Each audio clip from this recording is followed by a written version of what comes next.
동화책처럼 생겼지만 글밥은 그림책 수준인 책들, 나중에 국어 시간에 엄청 큰 힘이 되는데 사실 읽을 시기를 놓치면 못 읽게 돼요. 단행본 진입 전에 징검다리 역할을 하는 책들이 있어요. 이 책은요, 사고력, 배경지식, 논술 준비까지 한 번에 해결할 수 있는 책인데요. 독해력을 키우는 문제집 활용 추천 순서를 한번 말씀드려 볼게요.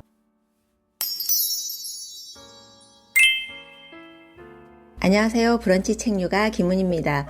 혹시 이런 생각 해보신 적 있으세요? 애가 책을 안 읽어요. 전집 사놨는데 책을 안 펴요. 책을 읽는데 문제집 풀면 다 틀려요. 괜찮습니다. 책을 잘 읽는 것도 중요하지만요, 책을 좋아하게 만드는 것이 훨씬 더 중요하거든요. 오늘 영상은요, 많은 부모님들이 궁금해하시는 초등학생 책 어떻게 읽혀야 할까요? 이런 이야기를 한번 해보려고 합니다. 1학년부터 6학년까지 어떻게 책을 재미있게 읽힐 수 있는지, 그리고 문해력은 어떻게 또 자연스럽게 키워야 하는지 한번 말씀드려 볼게요. 초등 1학년에서 2학년 이 시기는요, 책을 얼마나 읽느냐 보다는 책을 대하는 감정이 훨씬 더 중요합니다. 핵심 포인트는 딱 하나예요. 책이 만만해야 한다는 건데요. 아이 입장에서 책이 어려우면 아예 안 읽으려고 하겠죠. 근데 글밥이 적고 그림도 많고 읽고 나서 엄마 나 이거 다 읽었어, 이렇게 자랑할 수 있는 책을 한번 줘보세요. 책이 좋아지는 시작은 거기서부터입니다. 추천책은요, 동화책처럼 생겼지만 글밥은 그림책 수준인 책들, 예를 들어서 만만히 시리즈나 사계절 저학년 문고 시리즈 같은 재미있고 주인공이 연결되어 있는 시리즈들이 아이들이 너무너무 좋아합니다. 오디오북 활용도 좋은데요, 차에서 이동할 때 흘려주기만 해도 아이가 너무너무 좋아하더라고요. 그리고 전래동화 꼭 읽혀주세요. 심청전, 토끼전 같은 고전 이야기들은요, 나중에 국어 시간에 엄청 큰 힘이 되는데 사실 읽을 시기를 놓치면 못 읽게 돼요. 초등 저학년이니까 유치하다고 생각하시잖아요. 절대 안 그래요. 이 시기에는 그런 기본 이야기를 몸에 익히는 게 중요하기도 하고, 더 학년이 올라가면 읽을 기회가 없어지더라고요. 그래서 꼭 전래동화를 초등 저학년 때 읽혀주세요. 초등 3학년에서 4학년 때 이제 슬슬 아이가 책을 스스로 읽기 시작하죠. 이제 책 좀 읽는 것 같은데 싶을 때예요. 그런데요, 여기서 조급하게 어려운 책을 주시면 흥미를 갑자기 뚝 잃어버릴 수도 있습니다. 이 시기의 포인트는요, 책을 싫어하지 않게 재미있게 유지시켜주는 거예요. 추천하는 책들은요, 단행본 진입 전에 징검다리 역할을 하는 책들이 있어요.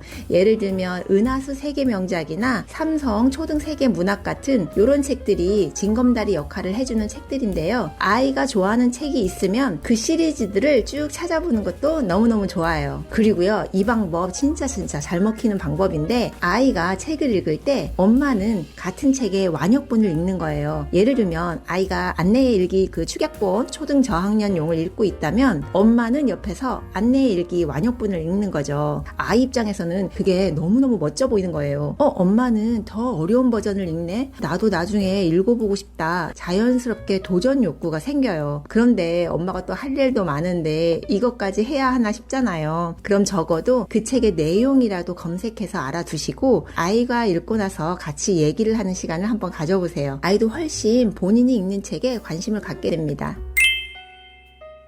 초등 5학년에서 6학년, 이제는 학습 독서로 가는 문 앞이에요. 이제부터는요, 학습과 연결되는 책들도 슬슬 들어가기 시작해야 되는데요. 하지만 아직도 흥미는 놓치면 안 됩니다. 이제는 공부니까 무조건 읽어, 이렇게 하시면 책과 멀어지는 이유가 됩니다. 이때 추천하는 책들은요, 의사 어벤져스 시리즈가 과학 지식을 이야기로 풀어낸 책인데, 글도 짧고 그림도 많아서 어려워 보이는 의학 지식을 재미있게 소개한 책이에요. 의사를 꿈꾸거나 건강과 관련된 분야에 관심이 많은 친구들이 너무너무 좋아할 책입니다. 그리고 또 하나는요, 재미만만 우리 고전이라는 책인데요. 고전 문학의 첫걸음으로 읽히기 너무너무 좋아요. 그리고 다음은 토론왕 시리즈입니다. 이 책은요, 사고력, 배경지식, 논술 준비까지 한 번에 해결할 수 있는 책인데요. 한두 권 먼저 아이가 읽어보고 좋아하면 그때 구매하시는 걸 추천드릴게요. 이 시기부터는 사춘기도 시작되잖아요. 엄마가 같이 읽자고 하면 싫어할 수도 있어요. 그럴 때는 그냥 책상 위나 식탁 위에 툭툭 한 권씩 올려두시면요, 읽을까 안 읽을까 이렇게 고민하고 슬쩍슬쩍 보다가